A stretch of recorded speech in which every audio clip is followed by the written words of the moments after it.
왜 열심히 벌고 있는데도 돈이 모이지를 않는 걸까요? 경제 이슈를 알면 우리 집 돈의 흐름도 바로잡을 수 있습니다. 누군가 답을 내줬으면 싶은 문제들까지도 믿고 맡길 수 있는 가정경제 전문가들의 속 시원한 해결책을 들어보시죠. 가정경제 속풀이 시간, 매주 화요일 함께하는 경제의 사이다. 자, 오늘도 돈 문제로 답답한 동키 여러분의 속을 뜨끈하게 달래주실 온수 같은 남자, 듬직한 반달곰 한정우 전문가와 함께합니다. 안녕하세요. 안녕하세요. 네, 반갑습니다. 오늘도 공부를 하지 않으면 소개해드릴 수 없는 알찬 내용들을 준비를 했는데요. 네, 혹시 1년간 부담한 의료비를 환급받을 수 있다면 어떨까요? 진짜요? 네, 오늘은 2019년도부터는 총 환급액이 2조 원을 넘었고요. 대상이 되는 약 180만 명의 사람이 1인당 평균 100만 원씩 환급을 받는 의료비 본인 부담 상한제에 대해서 얘기를 해보려고 합니다. 오, 1인당 100만 원씩을 환급받을 수 있다. 네. 일단 저부터 좀 잘 들어봐야겠습니다. 자, 먼저 의료비 본인 부담 상한제, 이게 뭔가요? 네, 의료비 본인 부담 상한제는요. 정부가 과다한 의료비 지출을 인한 가계의 경제적 부담을 덜어주기 위해서 2000년도부터 실행한 제도인데요. 1년을 기준으로 비급여와 선택적 진료를 제외하고 환자가 부담하는 의료비를 소득 수준에 따라 분류를 해서 정해진 기준 금액을 넘어가는 경우 그 차액만큼을 돌려주는 제도입니다. 그러니까 소득 수준별로 정해진 금액보다 의료비를 많이 지출했다면 네. 다시 돌려받을 수 있다. 맞습니다. 매년 2조 원씩을 돌려주고 있다면은 엄청나게 많은 금액이 환급되고 있는 건데 네. 대상자가 어느 정도입니까? 생각보다 대상자가 되시는 분들이 많습니다. 보건복지부 자료에 따르면 2022년도에는 총 2조 3천억 원이 환급이 됐는데요. 대상자가 무려 174만 명으로 1인당 평균 136만 원이 지급이 되었습니다. 오늘 제가 이 정보를 알려드리는 이유가 바로 환급의 대상이 되는 분들이 바로 이번 달 4월에 건강보험공단으로부터 환급 대상 안내문을 우편으로 수령하시게 됩니다. 요즘에는 고지서나 명세서를 보통 이메일이나 스마트폰으로 받는 경우가 많아서 그죠. 배달되는 우편물을 잘 확인하지 않으시는 경우가 많거든요.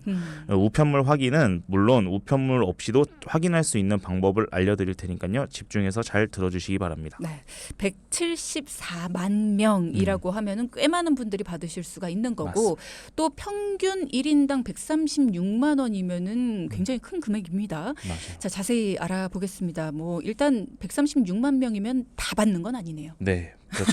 말씀드렸듯이 기준이 명확하게 정해져 있는데요. 네, 우리가 소득이 생기면 건강보험료를 납부를 하잖아요. 그죠. 그리고 소득 수준에 따라서 건강보험료를 납부하는 금액도 각각 다 제각각입니다. 소득이 많은 사람은 많이 내고 소득이 적은 사람은 적게 내고요. 이 환급 기준도 소득 수준에 따라서 1년간 사용한 의료비를 기준으로 환급받으실 수가 있는데요.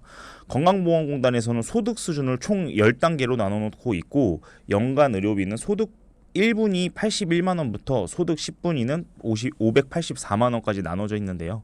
이게 숫자로 들으시니까 잘 이해가 안 가실 거예요. 그렇죠? 내가 몇 분인가도 계산이 잘 안 돼요. 네, 잘 안 되고. 네. 예를 들어서 좀 설명해 주시면 좋을 것 같아요. 네. 먼저 자신의 소득 분위를 확인하셔야 됩니다. 건강보험료를 납입하는 기준은 총 두 가지. 그러니까 지역가입자와 직장가입자로 나눠지는데요. 맞아요. 말씀드린 1분위에서 10분위 가운데 딱 중간인 5분위 분들을 예를 들어 설명을 드릴게요. 네. 5분위인 분들이 직장 가입자의 경우에는 건강보험료를 월에 7만 5천에서 10만 원 정도를 납입을 하시고 그리고 지역 가입자분들은 평균적으로 18,000원에서 5만 3천 원가량 납부를 하시게 됩니다. 그리고 소득분위 5분위인 분들이 환급금액 기준으로 연간 치료비를 본인 부담금으로 167만 원 이상 납부한 경우 차액금을 돌려받을 수가 있는데요. 만약 소득분위인 아까 이제 저보고 반달곰이라고 하셨으니까 달곰이가 있어요. 달곰이가 연간 치료비를 200만 원을 내가 납부를 했다. 그러면은 200만 원에서 167만 원을 뺀 33만 원을 환급을 받을 수가 있는 거죠. 그러니까 쉽게 말해서 소득에 따라서 질병이나 상해로 인해 의료비가 많아지면 가계 경제에 부담이 되니까 월 10만 원 정도 건강보험료 내시는 분들은 1년에 167만 원 이상의 의료비를 쓰는 경우에는 가계 경제에 부담이 된다고 정부에서 판단을 하는 겁니다. 그러면 이 사람은 아무리 아프고 아무리 다쳐도 1년에 167만 원만 내면 된다. 나머지는 돌려주니까. 맞아요. 그러니까 소득이 낮은 사회적 약자 계층이 아무래도 혜택을 많이 받게 돼요. 그러네요. 예, 건강보험공단 통계에 따르면 전체 지급 대상자 중 소위 기준 하위 50%인 사람들이 전체 환급 대상의 80% 이상을 차지하고 있고요. 그리고 지급액의 총 70% 이상을 차지하고 있습니다. 이게 바로 복지 정책인 거죠. 네, 맞아요. 예. 그러면 우리가 치료비를 보통 보험사에 청구해서 실손 의료 보험을 가지고 있다. 맞아요. 그러면 이거를 지급을 받잖아요. 네. 그럼 만약에 내가 보험금을 받은 금액이 있다. 그럼 네. 이거는 제외하고 주는 거예요? 아니에요. 보험사에 가입하는 실손의료비는 개인의 자유이기 때문에 네. 보장받는 보험금은 제외하지는 않습니다. 하지만 반대로 본인 부담 상함제 때문에 보험사에서 보험금을 지급을 못 받으시는 경우는 생기게 돼요. 그건 또 무슨 경우예요? 그러니까 개인의 자유에 맡기는 건데 네. 보험사는 개인 그러니까 본인 부담 상한제 때문에 보험사에서는 안 줄 수도 있다. 네. 이건 무슨 경우예요? 잘 이해가 안 되시겠지만 이게 바로 약관의 내용 때문인데요. 가입한 실손마다 약관이 조금 차이가 있지만 보통 실손의료비 약관에 국민건강보험공단으로부터 사전 또는 사후 환급이 가능한 금액은 보상 제외 항목에 작성이 되어 있습니다. 보통 이런 경우에는 보험금을 청구를 하시고 보상과 직원이 추가적으로 서류 요청을 하는 게 건강보험 납입증명서를 달라고 해요. 제가 위에 설명드린 환자분의 소득 분위를 확인하려는 거거든요. 이 환자가 몇 분위에 속하고 그리고 의료비 중에 얼마를 환급받을 수 있는지 보험사가 계산을 하고 나중에 환급받는 금액을 제외하고 보험금을 주는 거죠. 아까부터 소득 분위 5분위에 있던 달고미가 200만 원의 치료비가 들었다면 약관에 따라 다르겠지만 뭐 90% 정도 보상을 받는 실손에 가입돼 있다고 하면 보험금을 원래는 심플하게 계산하면 180만 원을 지급을 받아야 되잖아요. 근데 보험사에서는 167만 원만 지급을 해주는 거죠. 네, 그리고 나머지는 건강보험공단에서 환급을 받으라고 하는 거예요. 기다렸다가. 아니 그러면 네. 90%만 주는 게 아니라 자기 부담금도 없애야죠. 그렇죠. 그러니까 네. 이거를 보상을 못 받는다고 딱 들으시면은 일단 기분부터 상하게 돼 있어요. 기분이 저도 상하네요. 저 주는 것도 아닌데. 맞아요. 아니 무슨 건강보험공단에서 나중에 환급해 주는 것까지 제하고 나서 나머지를 실손보험료에서 준다. 그럴 거면은 자기 부담금 그것도 없애야죠. 그렇죠. 아니 말도 맞아요. 안 된다. 나중에 네. 환급받는 거야. 내가 환급받는 거지. 무슨 자기네가 그것까지 다 따져가지고 줘요. 네, 나중에 환급받는 거지. 맞아요. 나중에 환급 받는 거라서 이게 참. 조금 기분이 나쁘네요. 문제가. 네, 맞아요. 그래서 이게 보상과 직원도 당연히 민원 사례들이 많이 발생을 하고 그리고 기분 나빠하는 환자분들 즉 보험사 입장에서는 고객들이 많다 보니까 이제 선택을 하라고 해요. 그러니까 총액을 지급해주고 추후에 건강보험공단에서 환급을 받으면 다시 보험회사로 환급금을 돌려주던지 아니면 지금 아예 제외하고 지급을 해준다는 거 하죠. 저는 이게 환자분들의 고통을 근본적으로 해결해 줄 수 없다고 생각해요. 절차가 조금 더 간소화될 필요도 있고 뭐 아니면은 건강보험공단에서 환급받을 금액을 뭐 보험사로 직접 지급을 해준다든지 뭐 이런 간편한 좀 방법이 있을 것 같은데 현재 상황은 저 구조거든요. 조금 아쉽죠. 하지만 확실한 건 저런 안내를 받으셨다는 거는 내가 어떤 이유든 환급의 대상이라는 거는 잊지 마시고 꼭 환급 신청을 해서 돌려받으셨으면 좋겠습니다. 근데 환급 신청을 해야 된다는 것도 이것도 조금 그러네요. 그러니까 절차 맞아요. 자체가 환급 대상자가 되면 그냥 주면 되지. 신청을 안 하면 안 주는 거잖아요. 네, 근데 이게 제가 근본적인 문제를 확인하다 보니까 이거 좀 논외 얘기인데 이게 환자가 사망한 경우도 있고 그리고 작년 1년치를 이제 뒤에 후년에 주는 거거든요. 그러니까 환자가 그때 만약에 사망을 했다든지 아니면은 환자가 지급받을 수 있는 통장이 없거나 못 받아서 타인의 통장을 받을 수도 있다든지 그런 경우 때문에 이제 그 대리하는 사람이 신청을 해라 이렇게 되더라고요. 그냥 본인이 환급받는 게 거의 많을 거고 그 일부분은 또 신청을 해야 받을 수가 있는 거죠. 그 노래 들까요 우리? 내게 그런 핑계 대지 마 입장 그렇게 받는 사람이 몇이나 되겠습니까? 그렇죠. 네. 그런 사람들 때문에 대다수의 아쉽죠. 사람들 보고 신청을 하라고요? 네. 말도 안 되지. 맞습니다. 하여튼 그러면 지금 현재 법이 그렇다고 하니까 환급 대상자 안내문을 받았어요. 나는 환급 대상자가 됐습니다. 돈 돌려준대요. 자 그러면 신청을 어떻게 하면 됩니까? 일단은 안내문을 받으시면은 가까운 건강보험공단이나 아니면 전화로도 신청이 가능하고요. 또 팩스로도 신청이 가능합니다. 또 건강보험공단 홈페이지나 앱으로도 신청이 가능하니까요. 대상자가 되셨다면 꼭 환급을 받으시길 바랍니다. 네, 일단은 좋은 정보이긴 한데 화도 좀 나긴 네. 합니다. 네, 오늘 4월에 안내장이 발송된다고 하는 의료비 본인 부담 상한제에 대해서 살펴봤습니다. 한정호 전문가께서 환급금을 신청할 수 있는 방법에 대해서도 설명을 해주셨어요. 방송 들으시면서 나 이 안내장 받았는데 어떻게 해야 된다고요? 나 그럼 얼마 받는 거예요? 뭐 이런 것들 궁금한 게 있으시다면 연락 주시기 바랍니다. 문자창 열려 있습니다. 샵 0999 이쪽으로 질문 있으시면 또 전문가 도움 필요하신 분들도 신청해 주시면 되겠고요. 자, 이번에는 저희 홈페이지에 올라온 사연 중에서 실제로 한정우 전문가가 직접 상담을 진행한 그런 동기분의 사연을 한번 살펴보겠습니다. 저희가 방송에 맞게 사연은 재구성해봤습니다. 들어보시죠. 안녕하세요. 저는 올해 58살입니다. 개인 인테리어 업체를 운영한 지 15년 정도 됐고요. 개인 사업을 하다 보니까 저한테 이제 일을 맡겨주는 분들 중에서 보험 설계사로 일하시는 분들도 계시고 또 그분들께 이제 보험을 한두 개 가입을 하다 보니까 어느새 보험료를 50만 원이나 내고 있습니다.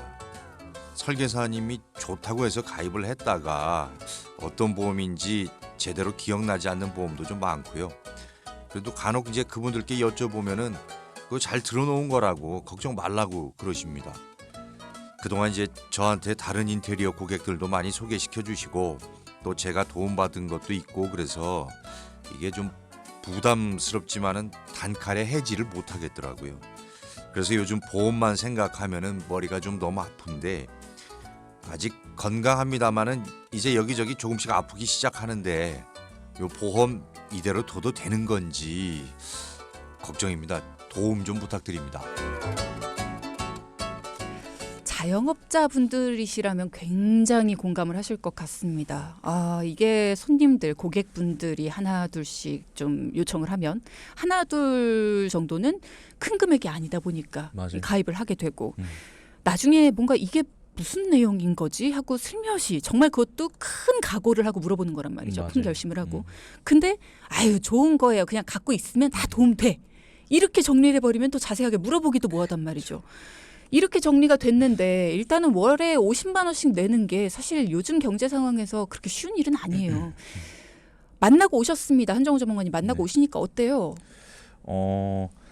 잘 만나고 왔는데요. 네. 제가 상담을 많이 진행해 보다 보면 이게 개인 사업자분들이 공통적으로 갖고 계신 고민이에요. 그죠. 예, 내가 운영을 하다 보니까 자신의 고객이 나를 도와줬으면 나도 도와줘야겠다는 생각에 그분들이 도와달라고 하면 잘 알아보지도 않고 선뜻 보험 가입하시는 경우가 상당히 많아요. 물론 뭐 좋은 설계사님들도 많이 계시지만 그죠. 간혹 이렇게 믿고 가입하셨다가 실제로 보상이 필요한 상황에서 보험금을 제대로 못 받는 경우도 있고요. 또 보험료가 부담스러워서 정리하려고 하면 단골 손님이었던 손님이 이제 발길을 뚝 끊는 경우도 있다고 하더라고요. 이런 분들이 또 주변 소문도 또 맞아요, 내실 수도 맞아요. 있고. 맞아요. 이분의 경우에도 인테리어라는 업종 특성상 이제 입소문이 좀 나야지 실력도 인정받을 수 있으니까 고객이었던 설계사님께 소개도 많이 받고 그분한테는 이제 진심을 다해서 인테리어도 해드려서 능력도 인정받으셨는데요. 일단 가입한 보험을 좀 보다 보니까 문제가 조금 있었습니다. 자, 문제가 있었다고 하니까 많이 속상합니다. 개인 사업하시는 분들, 이렇게 자영업 하시는 분들은 사실 사람이 첫 번째죠. 그러다 보니까 맞아요. 이런 것들이 참 가장 큰 고민이 아니었을까 싶은데요. 문제였다라고 합니다. 그 솔루션 어떻게 진행이 됐을지 여러분도 함께 들어보시죠. 4부에 저희가 솔루션 함께 진행할 거고요. 나도 비슷한 고민이 있다 하신다면 여러분도 함께 이 솔루션을 들어보시기 바랍니다. 앞서 3부에서는 사연을 들려드리고 이분은 자영업자셨는데 50대 후반이셨고요. 이분은 월보험료 50만 원씩을 내고 계셨다라는 이야기를 전해드리면서 손님으로 오시는 분들이 고객으로 오시는 분들이 굉장히 뭐 하나 둘씩 이렇게 좀 가입을 권하시면서 가입을 하다 보니까 어느새 50만 원. 근데 이게 알고 보니 문제가 많더라 여기까지 들었어요. 그다음 얘기를 해봐야 되는데 어떤 문제 들으셨을까 좀 걱정이 됩니다. 먼저 사연자분의 보험 가입 내용을 살펴봤는데요. 네. 총 7건의 보험을 가입하고 계셨어요. 10만 원짜리 업장 화재 보험과 그리고 실손의료비, 유병자 보험, 운전자 보험, 암보험, 상해 보험 등 질병과 상해 관련된 보험이 6건이었고 그리고 보험료는 총 57만 원을 납부하고 계셨습니다. 먼저 짚고 넘어가야 될 게 업장 화재 보험이었는데요. 네. 인테리어 특성상 현장에 있는 경우가 많지만 고객을 응대하고 상담하는 10평 정도 남짓한 사무실에 화재보험을 가입해 두셨어요. 일단 잘하셨어요. 네, 가입해 네, 두신 잘 거. 하셨는데 이 보험료가 10만 원이었습니다. 10평인데 10만 원 중에 보장보험료가 3만 원, 그리고 적립보험료가 7만 원가량 되었는데요. 가입하실 때 10만 원 보험료 세액공제 혜택이 가능하다고 해서 환급금을 생각해서 적립보험료를 많이 넣고 가입하셨다고 말씀을 하셨어요. 아니지 않아요? 세액공제는 보장보험료만큼만 가능하잖아요. 네, 맞습니다. 그죠? 개인 사업자분들이 많이 오해하시는 부분이 적립보험료를 많이 넣어서 만기 환급금을 받는 것들, 즉 적립보험료도 세액공제가 가능하다고 알고 계신데 주디 말대로 적립보험료는 세액공제가 불가능합니다. 보장받는 보험료 부분만 세액공제가 가능하고요. 그리고 환급금도 계산을 해보면 적립보험료의 원금 이상이 되려면 보험상품 특성상 장기간 가입을 해야 되고 유지해야 되기 때문에 적립보험료 전액 삭제를 도와드렸습니다. 너무 속상해요. 중간에 적립보험료를 삭제한다라는 거 물론 돌려는 받습니다. 근데 내가 낸 원금만큼도 못 돌려받으니까 이게 문제인 맞아요. 거죠. 맞아요. 예. 그러니까 용돈 준 거예요. 보험사에. 맞아요. 예. 네. 어느 정도. 맞아요. 어느 정도는 그렇죠. 네. 해지하지 않고도 납입 중에 삭제가 가능하다는 거는 좀 다행스러운 일이긴 합니다. 네, 맞아요. 보통 보험을 가입하고 무언가를 변경을 하시려면 자꾸 해지를 생각하시거든요. 네. 근데 절대 아닙니다. 부분적으로 삭제가 가능하니까요. 상품 전체를 해지하지 마시고 남길 건 남겨두시고 필요한 것만 만기까지 잘 유지하시기 바랍니다. 그리고 적립보험료도 마찬가지로 중도에 삭제할 수 있습니다. 소액을 남겨둬야 하지만 보험료를 크게 줄일 수 있으니까 참고하시기 바랍니다. 네, 일단은 지금 내가 보험료가 너무 많다 하시는 분들은 필요 없는 부분은 삭제가 가능하다라는 맞아요. 거. 근데 그럼 내가 그냥 하지 뭐 전문가 도움 받지 않고 그냥 내가 혼자 해도 되지 않을까? 부담스러워. 자, 근데 여기서 이게 진짜 나한테 필요한 건지 아닌지를 판단하는 게 그게 어렵다는 거예요. 한 번 삭제하면 다시 못 돌립니다. 맞아요. 내가 한번 삭제해 주세요. 근데 어제 제가 삭제를 하나 했는데요. 이거 좀 다시 돌려주세요. 안 되잖아요. 네, 안 되죠. 예, 한 번 빼면 안 됩니다. 다시 못 돌려요. 그러니까 정말 이게 안 좋은 건지 아닌지 이 판단을 전문가와 함께 해보시라는 거예요. 여러분 돈 드는 거 아니에요. 무료로 도와드리겠다는데 이 혜택을 왜 안 하십니까? 안 받으세요. 함께 해보시기 바랍니다. 저희가 검증을 통해서 모시고 온 전문가들이니까요. 도움 받아보세요. 자, 그러면 나머지 몸하고 관련되는 질병과 상해보험은 어떤 문제들이 있었는지도 한번 볼까요? 네, 질병과 상해보험 납입만 매달 47만 원씩 하고 계셨고요. 문제는 그중에 유병자 보험이 40만 원이었어요. 네. 가입 시기가 2018년도부터 2020년도, 그러니까 한 지금으로부터 한 6년 전쯤부터 이제 가입이 집중이 되어 있었고, 네. 이분이 50대 초중반부터 유병자 보험 즉 간편보험으로 가입을 하셨는데요. 이유를 들어보니까 이때부터 고혈압 약을 복용하기 시작하셨대요. 예, 약을 먹기 시작하면서 걱정돼서 보험이 잘 가입되었는지 확인하려고 하니까 기존에 있던 보험을 해지하고 지금 납입하고 있는 간편보험으로 가입하셨다고 하더라고요. 굳이 해지를 하고 다시 가입을 하실 필요가 있었을까요? 기존의 보험을 유지하면서 뭔가 필요한 부분만 간편보험으로 가입을 하시면 되지 않았을까 싶은데 간편보험이 비싼 보험인데 그거를 굳이 기존 걸 해지하고 맞아요. 그거를 모르셨던 것처럼 이제 설계사님이 그냥 추천해 주시는 대로만 가입을 하셨다고 하시더라고요.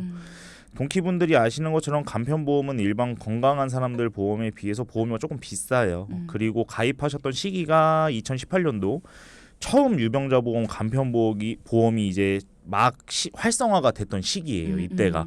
그렇다 보니까 이때 보험료는 건강한 사람에 비해서 아주 많이 비쌌어요. 한 20%에서 30%가량 더 비쌌었고 요즘에 가입할 수 있는 간편보험은 알릴상 즉 고지 의무의 기준에 따라서 보험료가 저렴하기도 하고 또 더 비싸지기도 하거든요.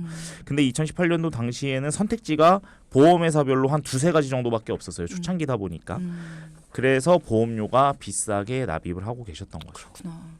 그러면 중간에 관리를 해주시던 분이 사실을 알리고 그 후에 조금 저렴한 간편보험으로 가입을 하실 수도 있었던 거잖아요. 맞아요. 근데 그렇게 안내를 못 받으셨다고 하고 처음에 2018년도 가입 당시 기준으로 계속 가입을 해야 된다고만 들으셨대요. 그러니까 그때 기준으로 가입을 했으니까 이후에도 그때 당시의 기준으로 계속 가입을 해야 된다 이렇게 들으셨던 거고 사연자분께서도 선택할 기회조차 없었고 지금 제가 사연자분의 건강 상태에 맞는 가입할 수 있는 여러 가지 간편보험 상품들, 유병자 상품들을 보여드리니까 이렇게 많은지 몰랐다면서 엄청 놀라셨어요. 많은 분들이 오해를 하시거든요. 내가 뭔가 유병력이 있다, 어디가 아프다, 뭐 약을 먹고 있다 그러면 나는 선택지가 굉장히 없다. 찾아준 것만으로도 고맙다 이렇게 생각을 하시는데 맞아요. 선택지 굉장히 많아요. 엄청 많습니다. 네, 지금은. 그리고 네. 오히려 저렴하게 가입할 수 있어요. 네, 저렴하게 가입할 수도 있고 응. 또 이게 저도 상담을 많이 해보다 보고 솔루션을 많이 제공해 드리다 보면 요즘에는 유병자 보험이 어떠냐면 건강한 사람들 보험료랑 거의 한 5% 정도밖에 보험료 차이가 안 나. 거의 차이가 안 나는 것도 있고 심지어 저렴한 것도 있어요. 그러니까. 설계를 하다 보면 네.